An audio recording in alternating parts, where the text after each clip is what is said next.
fellow citizens, more than mine, will rest the final success or failure of our course. John Fitzgerald Kennedy was the 35th President of the United States. He was the young, handsome leader who promised a new hope. The torch has been passed to a new generation of Americans born in this century. A modern politician for a modern America. Ask not what your country can do for you. Ask what you can do for your country.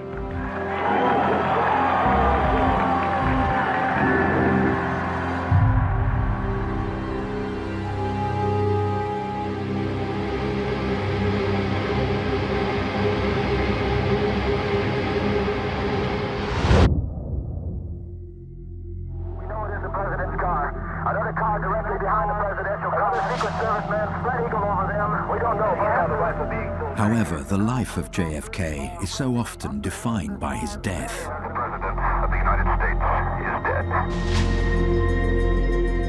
dead. His assassination in November 1963 came to be seen as a turning point for the US, a shift from an age of innocence to one of violence and change.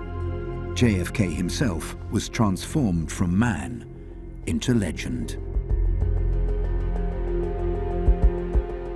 This young, handsome, intelligent, terrifically photogenic, but honest political leader was a breath of fresh air on the political scene.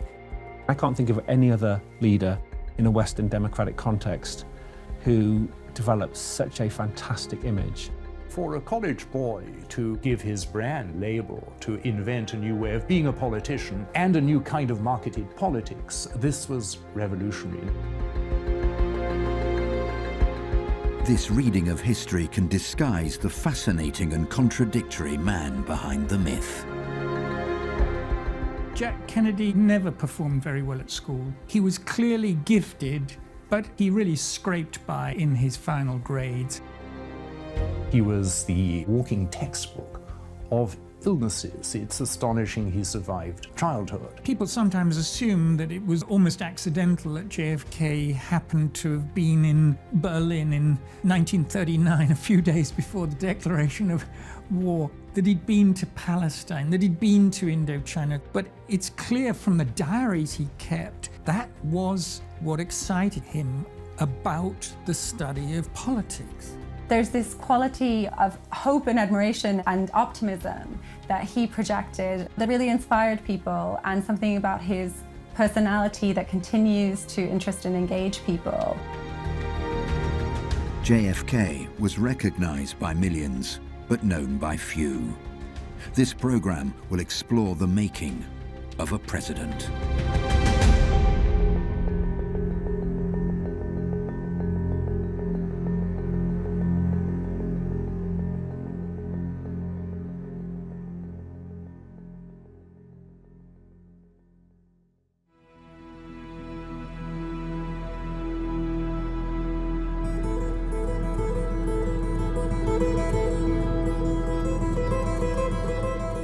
Born in Massachusetts on the 29th of May 1917, John Fitzgerald Kennedy, known familiarly as Jack, was the second son of multimillionaire investor and politician Joe Kennedy. Jack Kennedy was born into a Boston Irish family. It was a middle-class family without any particular political pretensions. The father working in banking, and a mother who actually came from a political family, a Democratic family. Her father had been the mayor of Boston. Rose Kennedy's father, John Honey Fitzgerald, was a real force in Massachusetts politics. He was elected to Congress 3 times. He was elected mayor of Boston. And Edward Kennedy would say in later years, one of the reasons the Kennedys were always so strong in Massachusetts politically was because of Honey Fitzgerald, the maternal grandfather. They had a grand home in Hyannisport on Cape Cod. They had a home in Palm Beach, Florida. It was a life of prep schools, of luxury, of tennis courts, of really living in a kind of bubble, very, very far removed from the mass of the American people. It was kind of like being a European aristocrat, which is essentially what he was. Having attended various local elementary schools, Jack Kennedy's secondary education formally started at a Catholic school, but it soon became apparent he was unhappy there. It was decided that he switch and follow his brother to Choate Rosemary Hall, a private prep school in Connecticut. Although the school is thought to be the inspiration for the famous "Ask not what your country can do for you" speech, Jack was no happier here than he was at his previous school. One thing Choate did have, though, was his brother, Joe Kennedy Jr. But where his brother seemingly excelled, Jack did not. His older brother is already there at Choate, and he's kind of the golden boy. He's doing fantastically well, he's on all the sports teams, he's a very diligent student. Jack Kennedy isn't really a diligent student at this point. He's a little bit badly behaved. He was clearly very smart and very lazy. And not only lazy, he didn't seem to want to excel. He was bright, he was charming, he had some interest in history and in biography, and he did read, but he was a rather indolent student. And at his prep school, he ended up graduating 65th out of 110. So that's about midway, in fact, below halfway in the class. If you look at his academic record, for example, it's far less impressive than, say, Richard Nixon's. He chafes at the discipline of the Choate School, and he organizes a club among his friends called the Muckers Club, sort of essentially designed to break school rules. He was, in fact, expelled to begin with, but his father pleaded he should be kept at school. But he was required to sit down with a psychologist. And the psychologist said, "Jack, you seem to do very well in your classes, but you don't try very hard. You know, what is going on?" And he came up with a brilliant answer. And he said, "Well, my brother does very well. Why should I be doing the same? He does it all for me." Jack's childhood was in many ways a fortunate one, but he was plagued by illness. Long stretches of bed rest and prolonged courses of heavy medication began in childhood. This would set the blueprint for the rest of his life. As a young child, he'd had a very bad case of scarlet fever, and there was a huge outbreak in Boston at the time. His father and his grandfather, Honey Fitz, had to pull strings to get him into the best hospital in Boston. He was continually ill, either in the school sanatorium or in hospital. And worse still was the fact that very rarely were they able to diagnose what was wrong with him. It meant that he had long periods off school. There was not only the scarlet fever, there was the pneumonia, there was the asthma. He had major spinal problems. He was born with one leg slightly shorter than the other. And this created a long-term problem with his back. And it never leaves him, that problem. It's always there. I think what's remarkable is that he wanted to enjoy the health that others had. He developed a jokey sort of heroism, if you like, that he was coping with what for normal people would be considered life-threatening diseases, but just wouldn't take them seriously. It's interesting to speculate on the impact of his very severe health problems on his mentality. And I think what it left him with was a live-for-the-moment mentality. I think there was part of Kennedy that thought, I'm not going to be around for long, so I may as well enjoy myself as much as I can while I can. There were underappreciated depths to the younger Kennedy boy, which many overlooked. He used his frequent bouts of illness to read, developing his mind and imagination through the works of Robert Louis Stevenson, Winston Churchill, and others. Although academically he was just getting by, his self-education was invaluable. As both Jack and his brother matured, their father would instill a rivalry within them both, which the businessman Joe Sr. evidently thrived off. The Kennedys had to excel at everything. They had to excel at sport, at academe, in debating, in writing, in literature. This family, in other words, were being turned into a brand. are groomed for success. The father had such high expectations of them, and he put them under so much pressure, but also there was a certain degree of sexual competition going on. Both of the two older boys were extremely handsome. They brought home lots of girlfriends, and the father openly not only flirted with the girlfriends, but propositioned them. It wasn't just that he was a philanderer of spectacular proportions, but that he was completely open about it. His sons knew about it, and the advice which he apparently gave his sons was you need to get laid as often as possible. But also with his affairs, he was open about it, they knew about it, and so obviously that's something he passed on to the sons, including John Kennedy. The good side is that Joe Kennedy took an acute interest in all his children. In that sense, he was a good father, because remember, in that generation among the elite, both American and British, fathers would often neglect their children. They'd maroon them in boarding schools for years. They'd take no interest in them. Whereas, of course, Joe Kennedy took an aggressive interest in the lives of his children.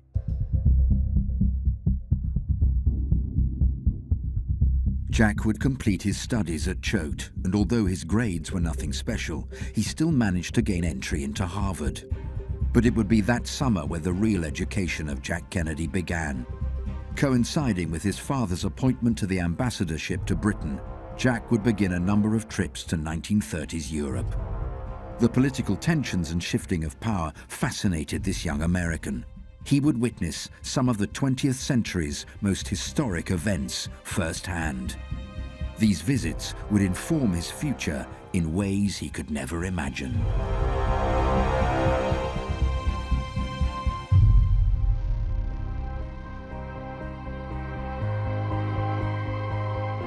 The first trip to Europe that Jack Kennedy took was in 1937. He and a school friend, Lem Billings, sailed from the US, taking Jack's sports car with them, and spent 10 weeks driving around Europe.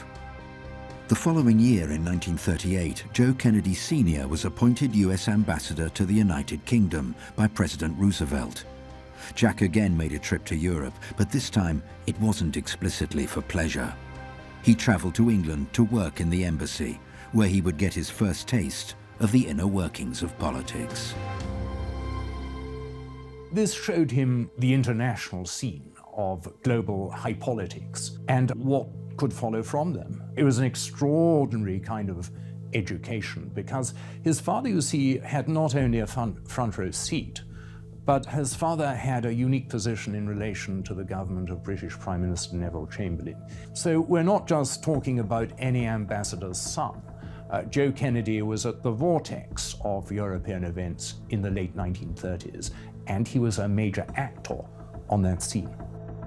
It was while Jack was there that he became fascinated by the rearmament that was going on in England and the growing rise of fascism on the continent. This gave him extraordinary insight into the nature of Hitler, of Hitlerism, the nature of charisma. It was an extraordinary kind of tutelage, if you like, into the power of propaganda, because he saw, unlike historians, that this whole regime was about propaganda. The whole thing was driven by the most brilliant levels of propaganda history had ever seen. The year after, he would travel to Europe for a third time. This time, however, he did not stay in London. He traveled to the Middle East, the Soviet Union, and the Balkans to research for his final year thesis. He then went to Czechoslovakia and Germany. What he witnessed was Europe on the brink of war. He left Berlin on September 1st, 1939, the day Germany invaded Poland. I think this trip had a lasting influence on him in the sense that he was someone who truly believed in being there. He was very interested in political history. That's what he wanted to study, and he wanted to see it firsthand. He realized that Europe was on the verge of meltdown. He wanted to educate himself onto the global scene, and this was the best and most practical way of doing it. Kennedy has a faith in his own judgment and his own perception, and being there on the ground, traveling around, becomes a motif of his political career.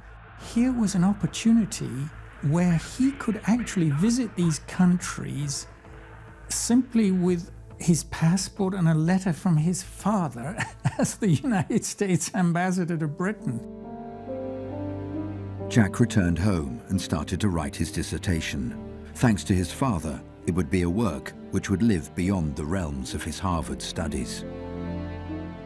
The idea was to see how slow Britain had been to recognize the threat of Germany. His professors were very laudatory, really, because, after all, it was unusual for a student to be able to have such first-hand information. It was shown to a friend of Jack's father who worked at the New York Times, Arthur Kroc, and he said, you know, this is an awfully good dissertation. This would make a book. In the summer of 1940, John Kennedy's first book, Why England Slept, is published. By the spring of 41, it sold something like 80,000 copies in America and Britain, although there is the rumour that his father bought up 30,000 copies and stored them at his home in Hyannisport.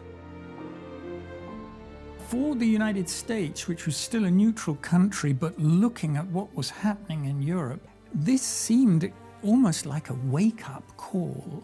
It establishes a key component of his image, which is that he is a man of letters. This is someone who is an authentic intellectual who publishes books. It's also important because it furnishes the cornerstone of his foreign policy ideology. You want to understand what John Kennedy is saying about foreign policy during the Cold War. If you want to understand his foreign policy during his presidency, you can still learn a lot about it by reading Why England Slept. For Jack, the book seemed to be a turning point in his life. Up until now, he had lived in the shadow of his more able older brother. The attack on Pearl Harbor made the war a global concern, and like many families, the Kennedys were not immune to its effect. The political life of Joe Sr. would be the first casualty. As ambassador, he began to see himself more and more as the peacemaker of Europe, that he could do a deal. He could get the British Prime Minister and the Führer together around a table, and that somehow he would be able to make it all come right. When it turned out that he had misunderstood Hitler, when it was obvious that Britain was standing alone, Joseph Kennedy lost faith in Britain. He had very much the businessman's fix-it mentality. He really didn't understand all this blood and soil mystical stuff. He thought you could do deals. He thought you could pay them. That becomes a deeply controversial position and unpopular with the British people. And he becomes an embarrassment. It's why often in JFK's later campaigns, although Joseph Kennedy is pulling the strings behind the scenes, he's often not out there in public. So by 1941, his political career is over. The President of the United States wasn't even using his ambassador to London because he didn't think Joseph Kennedy was right. And he didn't think the Prime Minister of Britain, Neville Chamberlain, was right. The President believed that Winston Churchill had the makings of the one person who could stand up to Hitler. And that left Joseph Kennedy out in the cold. Despite his ongoing ill health, Jack was eager to sign up for the US forces. Securing a doctor's certificate, he managed to enroll in the Navy just before the Pearl Harbor attack. Jack was thirsty for action, but his health meant he was stationed at a desk in Washington, working in naval intelligence. It would be during this time that he would meet the first and arguably the greatest love of his life, Inga Arvad. He met this beautiful Danish woman who was 7 years older than him, Inga Arvad. This is one of the few times in his life where he's very emotionally involved. I think it's partly physical attraction. She's very beautiful and she's worldly. She was a journalist in Washington, and pretty much everybody she interviewed fell in love with her, including Jack Kennedy. But she was drawn to him. He'd been to Europe, so he had a feeling for her as a European.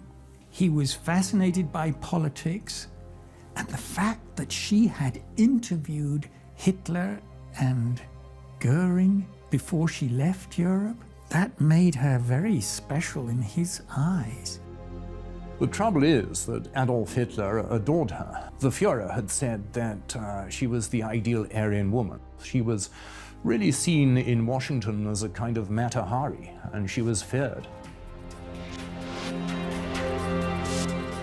Her ties to Hitler and the Nazi elite meant the FBI were observing her. Private conversations and liaisons between her and Jack were recorded. No one, it seemed, approved of the affair. His family, she's not exactly wife material in their view. She's not Catholic, she's twice divorced. But also his superiors in naval intelligence are concerned about this young naval intelligence officer caught up in a passionate relationship with this, beautiful woman who we're not sure if she maybe is a spy. He was crazily in love with this woman, told his father he was going to marry her. The father said, no, you can't. And finally, the father spoke to Inga and said, listen, you are never going to marry my son. Get that out of your mind. This cannot be. You will get locked up. So back off. That put an end to the relationship. He admitted to somebody I interviewed that she was the love of his life, but it was not to be. Although his father was against him entering naval combat, Joe Sr. did end up eventually facilitating his son's wish. Jack became the pilot of a patrol torpedo boat.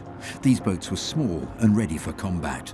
It's unclear if the guilt of ending the affair with Inga caused Joe Sr. to change his mind, but he made sure Jack's boat was always out of hostile waters. However, an unexpected show of aggression from the Japanese around the Solomon Islands meant Jack would eventually come under attack. The war would have bittersweet consequences for the Kennedy family. Although tragedy would strike in Europe, honors would flow at home.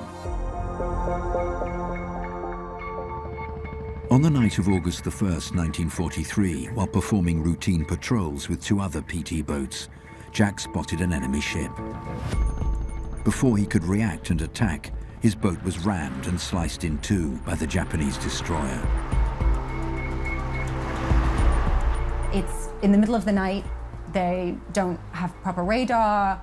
They don't have good physical sighting at that point, and ultimately his boat is actually stove in two. Some of his crew members are killed instantly, but some of them survive and they're in the waters, and Jack Kennedy is able to rescue some of them. He performs heroically. Using a belt in his mouth, he tows a crew member 3.5 miles to an island. This is a man who has extensive health problems, has extreme back problems. He swims for 5 hours to get those men to safety. 9 of the men survived. They managed to swim to this literally desert island, to stay there until Jack Kennedy arranged through a local native to get out a coconut with a message saying they were still alive, and they were finally rescued. His older brother has always been better than him at school. There was a competitive dynamic between these two brothers, and Joe Jr. maybe feels that he needs to prove himself even more. He's already gone above and beyond. And then maybe because of the heroics of his younger brother, maybe out of his own sense of duty and service, he actually volunteers for a very dangerous mission to bomb a German airbase in Belgium. No one is ever compelled to go on a mission where the probability is that he will lose his life. Essentially, he became an American kamikaze. They were wiring up bombers, filling them with explosives to attack the V-rocket emplacements in occupied Europe. The mission failed. The bombs exploded on board the plane before it reached its target. Joe Kennedy Jr. was still on board and died instantly. For the whole Kennedy family, this was a tragic loss. Whilst Jack was still coming to terms with the death of his brother, word was beginning to spread about his heroic actions in the Pacific. There's a writer for Life magazine called John Hersey, and he approaches Kennedy and says, I'd like to write an article on what you've done for the New Yorker magazine. Now, Joseph Kennedy, working behind the scenes, gets it republished with Reader's Digest. So a large number of people in 1944 read this vivid account of John Kennedy's bravery in World War II. So 1940, with Why England Slept, the idea of him as an intellectual, a man of letters, of cultural sophistication. That idea is established. With his service in World War II, a second element in his image is established, which is that he's a war hero. So what you have is the idea that he has brains and brawn. People have speculated that it was just the death of the older brother that pushed JFK into politics. That is nonsense. The fact is, from the FBI records, JFK was talking about going into politics and even going as far as the presidency way back at the time of Pearl Harbor in his conversations with Inga Arvad. To the extent that the brother might have been in the way, but the fact that he had been killed opened the way for JFK to accept the family mantle, if you like. And the father was willing to fund it. After the PT boat incident, Jack was left with chronic back issues, and he was honorably discharged from the Navy. His brother was dead, and his father's political career over. He found employment as a journalist, but the question about what he should do next lingered. It was then decided that Jack would run for Congress in 1946. Again, Joe Sr. would be instrumental in making this happen.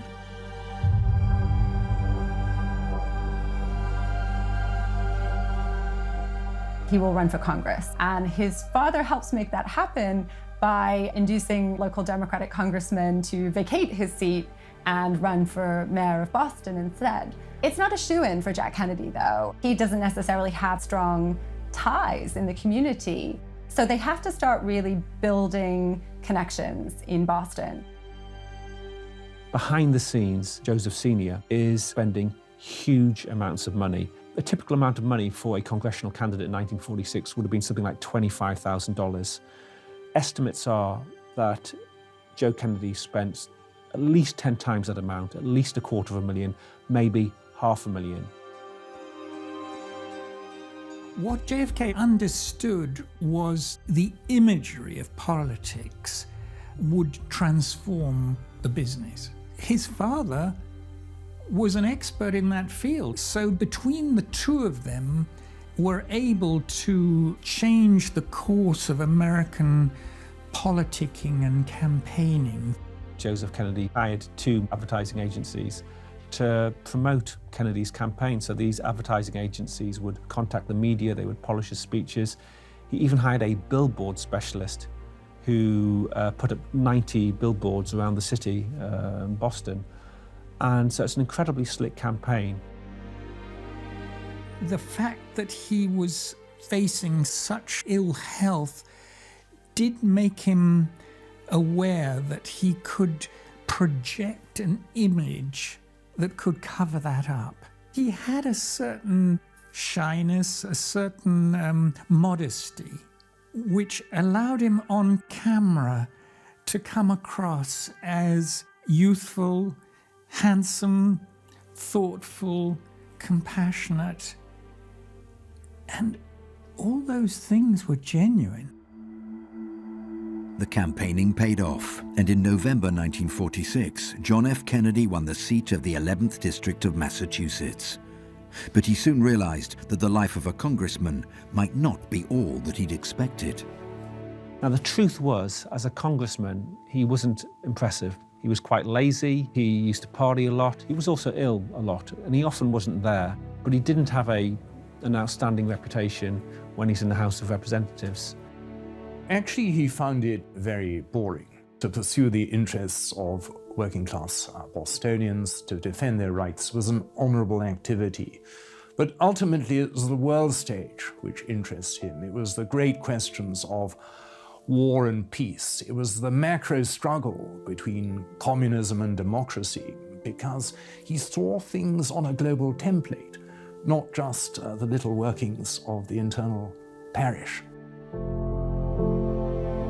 Jack served 6 years as a congressman before turning his sights on the Senate.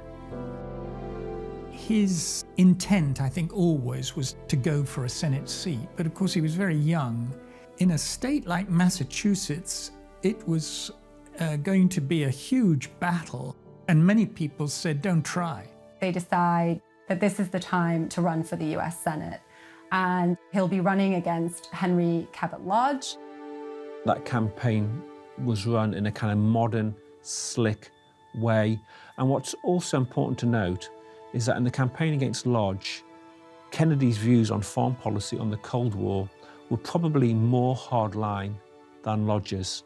And probably a good many people, including some Republicans, voted for Kennedy in '52 because they thought he would be more hardline on the Cold War than Henry Cabot Lodge. The family recognized that they had a star and that actually people would like to meet the star and shake hands. It was very effective. Like the '46 campaign, the 1952 campaign for the Senate highlighted Kennedy's appeal as a sex symbol, and there's a lot of talk of his physical attractiveness, and also his appeal as a symbol of the family. The 1952 Senate campaign is most famous for the teas held by his mother and his sisters for women. I think it's estimated something like 70,000 women attended those teas, which coincidentally was his winning margin. He defeated Lodge by 70,000 votes. And this might seem an extravagant statement, but I think it's entirely defensible that more than any other politician in American history, Kennedy symbolized family life because he's seen as a representative of a dynasty.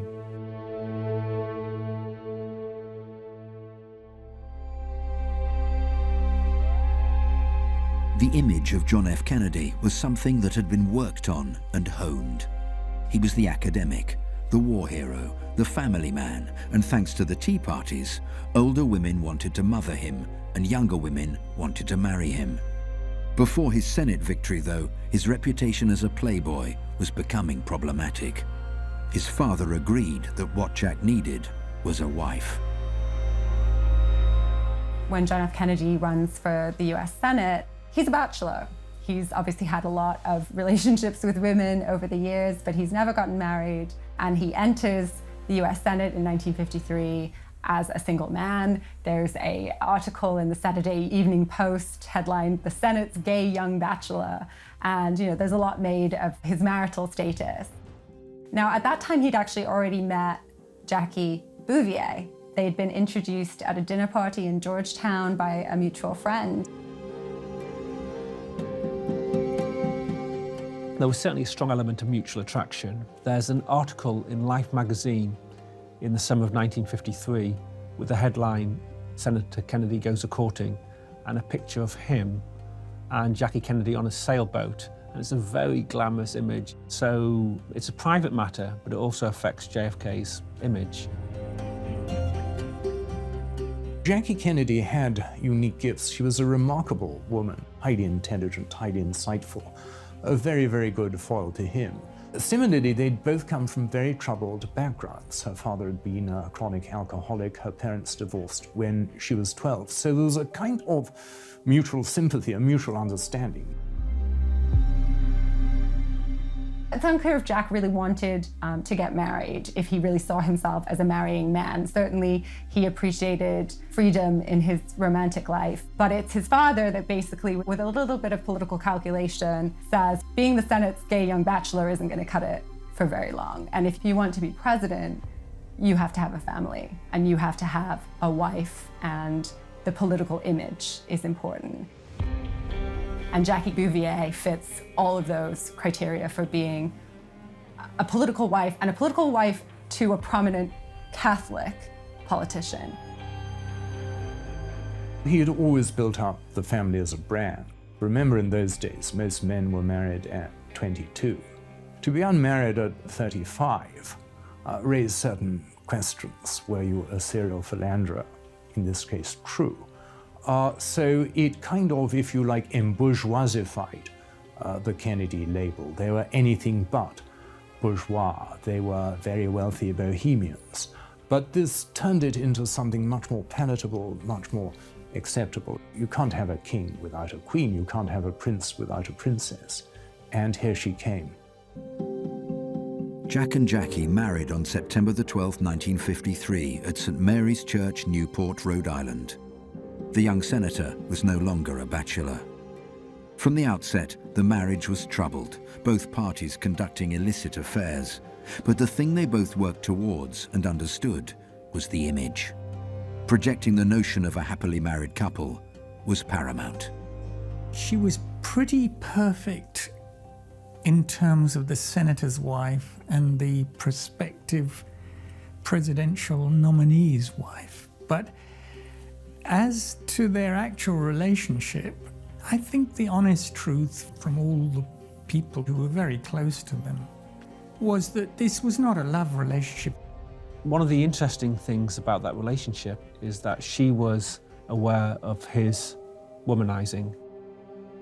It was common knowledge within his close circle and increasingly known more widely. What really happened is that people turned a blind eye to it. They didn't want to know. In terms of the marital drama, it was always on a knife edge, and there is no doubt that Jackie was on the point of divorcing. There's stories that she even approached Joe Kennedy and said that she was contemplating a divorce, and it's Joe that patches that over and says, you know, do what you need to do, spend what you need to do to some extent to make you happy and to stay in this marriage, because the symbolism and the qualities that Jackie Kennedy brought to her public life were so valuable, and he saw that value. And he knows that without her, Jack's political career is ruined. Prior to his marriage, his sexual appeal was seen as an exciting attribute of his bachelorhood. After his marriage, it's seen as an attribute of this marriage to this glamorous, beautiful woman. There are a lot of magazines in the mid and late 50s that have them on the cover long before he reaches the White House. So she adds to his sexual appeal. The Kennedy brand was set, and it was the 1956 Democratic Convention that threw it into the national consciousness. I give you the next Democratic nominee and our next President of the United States, Adlai E. Stevenson.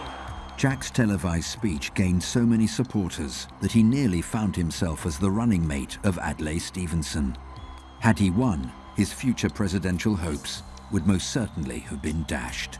The Democrats lost heavily in the '56 elections, and Kennedy would continue working in the Senate. The convention proved one thing, however. John F. Kennedy connected. Who he was, his image, all resonated with an audience who eagerly consumed what was fed to them via televisual broadcast. On January 2nd, 1960, Jack began his campaign for the Democratic nomination. That November, he would face Vice President Richard Nixon for the White House in what was shaping up to be one of the tightest races in history. But Kennedy's religion remained a potential issue for the American electorate. In a way, the biggest issue that Kennedy has to deal with in 1960 is the religious issue of his own Catholic faith.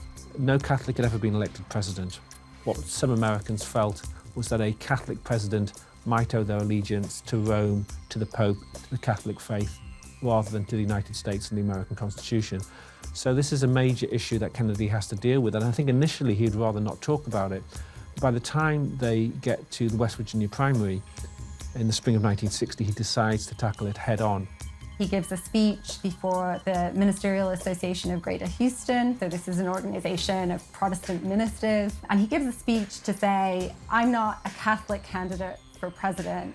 I am the Democratic candidate for president who happens to be Catholic. So he essentially challenges this long-standing concern that Catholics have dual loyalties in the political sphere, and it's a watershed moment in terms of religious discussions in American political campaigns. It adds another element to this multifaceted image that he'd been developing, and that is the idea of Kennedy as a man of faith. The whole debate over Kennedy's religion in 1960 is based on the idea that his Catholic faith was important to him. Still, no one in the Kennedy camp was certain his assurances were enough to defeat Nixon. The decisive moment would come in late 1960 with a series of televised debates between the two candidates. They have a televised presidential debate, And John F. Kennedy, behind the scenes, is not the healthiest of men at this point, projects health and vigor and vitality. The candidates need no introduction. The Republican candidate, Vice President Richard M. Nixon, and the Democratic candidate, Senator John F. Kennedy. He's tanned, he's wearing makeup. His father's work in Hollywood means that he knows the best television men, and so they've all done everything they can to present him perfectly for the television age. And Nixon, he's not been very well, he's had a bit of a temperature. He looks sort of older and crumpled, even though they're similar ages. So, you know, just the images that are projected are so different, and that association of Kennedy with youth, modernity in the future stays with him, and Nixon can never really identify with that. Because they felt that the American society was moving again, I want us to recapture that image. That first television debate showed the importance of image.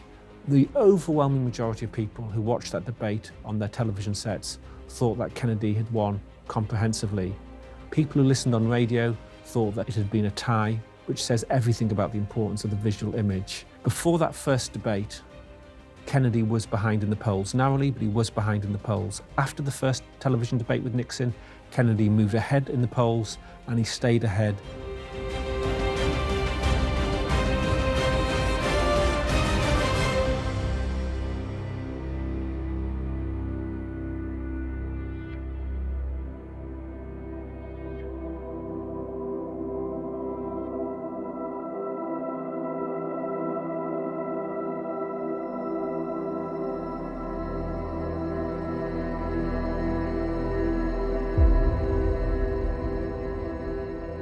Jubilant parades and celebration marked the day JFK won the race to the White House.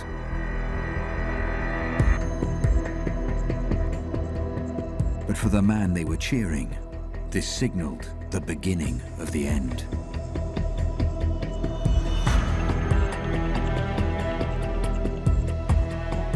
For many, he was the perfect leader for a forward-thinking America. Yet his policies and political dogma were taken from his experience of the past. His political maneuvering and independent manner seemed astute for such a young man, but behind him was a father, pulling the strings and making decisions.